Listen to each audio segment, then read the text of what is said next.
Hey, welcome. If you've ever had a panic attack, you know just how completely overwhelming they can be. But the good news is there are powerful, practical steps you can actually take right in the moment to regain control. And that's what this is all about. We're going to give you those tools. Just think about that for a second. What if, when that wave of fear starts to rise up, you had a clear plan? What if you knew exactly what to do to shut it down? Well, here's the thing. You absolutely can. And it's not some magic trick or about having superhuman willpower. Nope. It's about having the right techniques. And today, we're going to walk through them, one by one.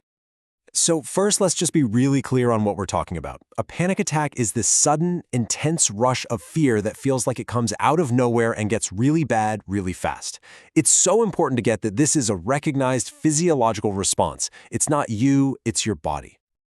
Okay, so step one, and this might be the most important step of all, is just recognition. You have to know what's happening.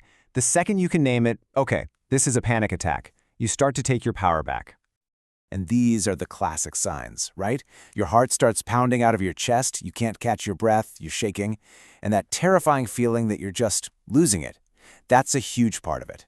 Seeing these signs and labeling them for what they are, symptoms of a panic attack, is the first move in getting a handle on it.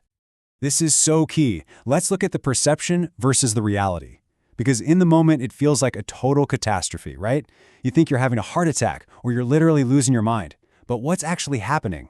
It's just your body's ancient fight-or-flight alarm going off by mistake. It's a huge surge of adrenaline. And that gets to the absolute key here.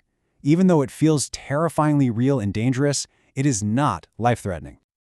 All right, so you've recognized it. Now we get to our first action, your breath.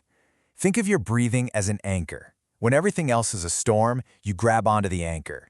When you control your breath, you send a direct message to your brain saying, hey, we're okay, the danger's gone. And here is a super simple but incredibly powerful way to do it. It's called 4-2-6 breathing.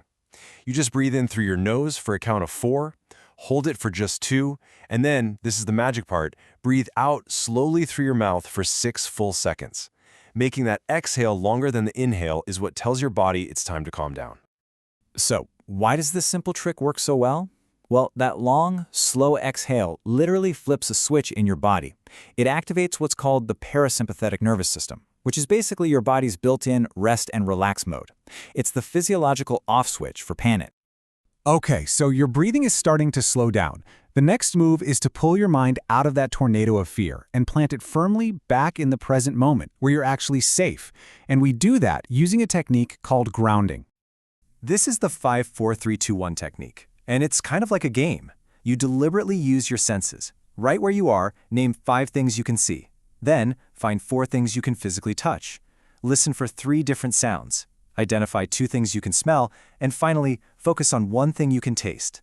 This is so powerful because it forces your brain to stop spinning on fear and start focusing on real, solid things in your environment. Now that adrenaline might still be kind of hanging around in your system. So our final step in the moment is to consciously, deliberately tell your body and your mind that it's okay to let go of that tension. And here is your mantra. A simple, powerful phrase. Just repeat it to yourself, out loud if you can. This will pass. I am safe. Your brain is listening to what you're telling it, so you have to tell it the truth. Say it like you mean it. And you've got other options in your toolkit too. You can try progressive muscle relaxation. You know, where you squeeze a muscle like your fist really tight for 5 seconds and then just release it. Feel that tension melt away. Or try visualization.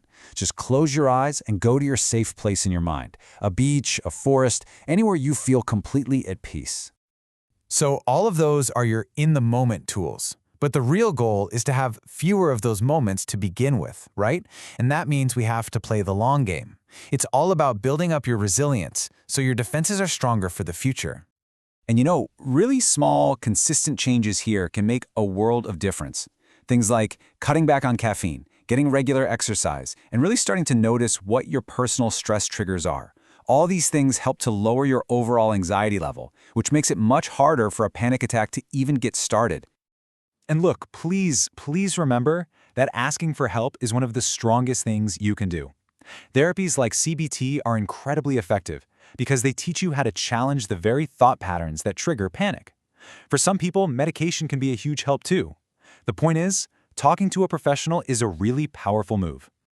So here's the bottom line. With a little bit of practice, these tools start to become second nature. Panic attacks feel like a complete and total loss of control, I know, but they are manageable. You have everything you need to navigate them and get to the other side. Now, it's really important for us to say that this is all for educational purposes. This is absolutely not a substitute for professional medical advice. If panic attacks are something you're dealing with regularly, please talk to a doctor or a mental health professional.